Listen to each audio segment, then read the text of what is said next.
Una de las consultas más frecuentes de padres que tienen hijos en edades entre unos meses y unos 6 o 7 años de edad es la presencia de otitis, es decir, de infecciones de oído acompañadas de dolor de oídos en la consulta del otorrinolaringólogo. En este vídeo te quiero hablar de cuándo es especialmente importante que tengas en cuenta esos dolores de oído y esas otitis, ya que pueden estar sufriendo algún tipo de complicación que en un futuro comprometa la vida o la calidad de vida de tus hijos. Para ello vamos a repasar juntos los datos de alarma de las otitis en bebés y en niños de corta edad. Recuerda que el objetivo de este vídeo es divulgativo. Si tienes cualquier duda o tu hijo cualquiera de estos síntomas, no dudes en acudir a un médico especialista. La otitis en niños más frecuente es la conocida como otitis media serosa, es decir, la presencia de moco en el oído en estos niños por detrás del tímpano.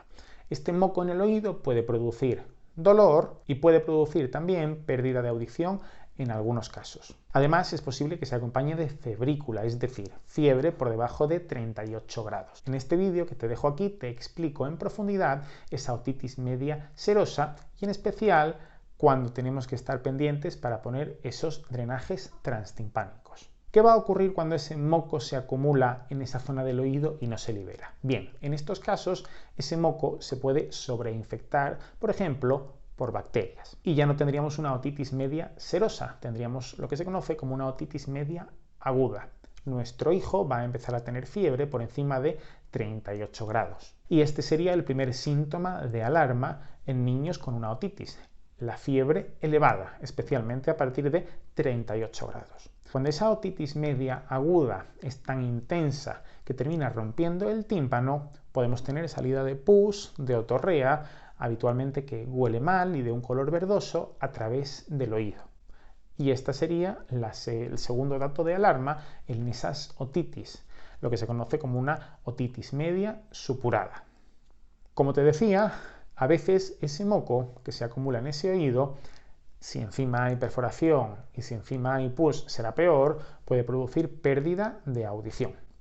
Bien, estos tres datos de alarma que te acabo de comentar, la fiebre elevada, la pérdida de audición o la otorrea con salida de pus a través del oído, serían los datos de alarma más frecuentes. Y estos, a su vez, pueden dar otra serie de complicaciones que ahora sí van a ser especialmente importantes para la salud de tu hijo. En algunos casos, cuando la otitis media aguda se complica, podemos tener que esa infección del moco del oído no solo se queda en la zona cercana al tímpano, sino que llega hasta la zona de la mastoides.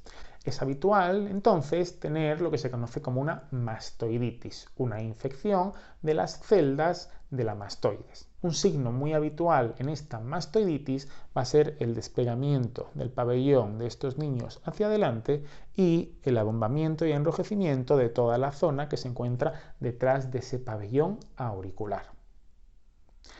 Este dato nos va a indicar que está habiendo una infección activa y esto es un dato de urgencia. Tendrás que acudir a una urgencia médica para valorar este síntoma, ya que puede empeorar y avanzar en otras complicaciones. Algunas de ellas, como por ejemplo la parálisis facial.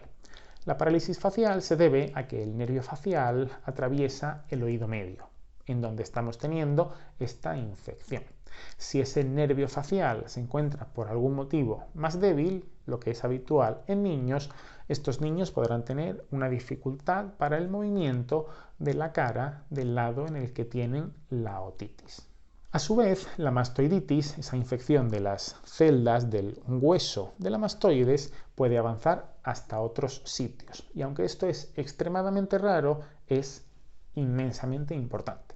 Por ejemplo, cerca de la mastoides, ya sabes, este hueso que se encuentra aquí, tenemos el hueso que rodea el cerebro. Si esa infección atraviesa ese hueso y llega hasta el cerebro, podemos tener, por ejemplo, un absceso cerebral, es decir, una acumulación de pus en la zona del cerebro o una meningitis. Los datos de alarma que tienen que orientarnos hacia este problema serían, por ejemplo, el empeoramiento del estado de conciencia de tu hijo. Lo encontramos atontado, adormilado, no responde cuando intentamos contactar con él. la rigidez de nuca, que puede ser un dato importante y muy alarmante de meningitis, o los vómitos que no podemos controlar con una potencia muy importante y que no relacionamos con ningún dato de origen gástrico, es decir, no pensamos que esté relacionado con el estómago. Otros síntomas neurológicos en este caso podrían ser las convulsiones, por ejemplo, o los dolores de cabeza de una intensidad muy importante sin otra causa clara. Hallazgos muy raros, pero que podrían ocurrir serían la dificultad del movimiento de alguno de los dos ojos en algunas posiciones de la mirada. Como sabes, dentro del oído se encuentra el órgano del equilibrio.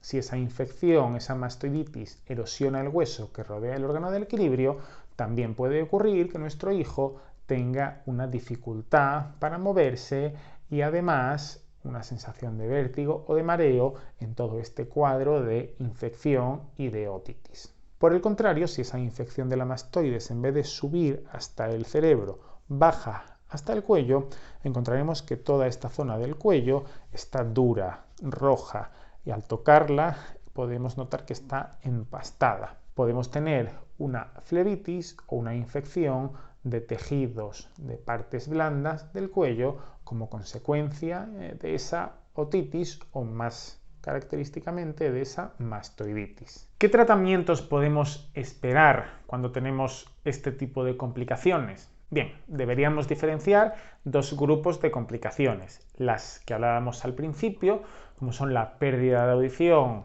por moco en el oído, la perforación del oído o bien esa fiebre consecuencia de la infección.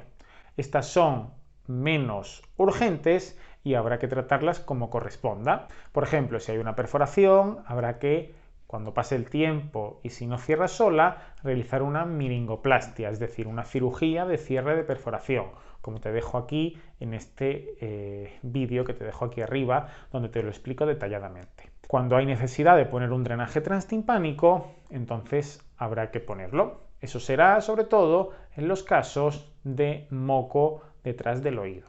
También te lo explico aquí en este vídeo. Y cuando haya una infección con una fiebre elevada, en función del resto de los síntomas, tendremos que valorar el tratamiento.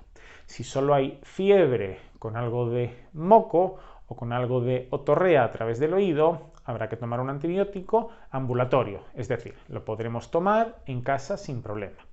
Si hay cualquiera de estos otros síntomas de los que hemos hablado como dato de alarma o complicación importante, ya sea la mastoiditis, la sospecha de meningitis o la parálisis facial, es posible que ese tratamiento haya que hacerlo de forma intravenosa y por tanto tendremos que cursar un ingreso hospitalario a través de un servicio de urgencias pediátricas. Si además tenemos una sospecha de mastoiditis, a ese antibiótico que nos van a poner durante el ingreso habrá que valorar, eso lo tiene que valorar el otorrinolaringólogo, si hay que colocar o no, además, un drenaje transtimpánico de forma urgente para drenar ese pus. Y en algunas ocasiones es posible que haya que realizar también lo que se conoce como una mastoidectomía, es decir, limpiar la zona del hueso donde se encuentra la infección para evitar que se siga propagando o que se extienda, dando lugar a complicaciones mayores o más graves.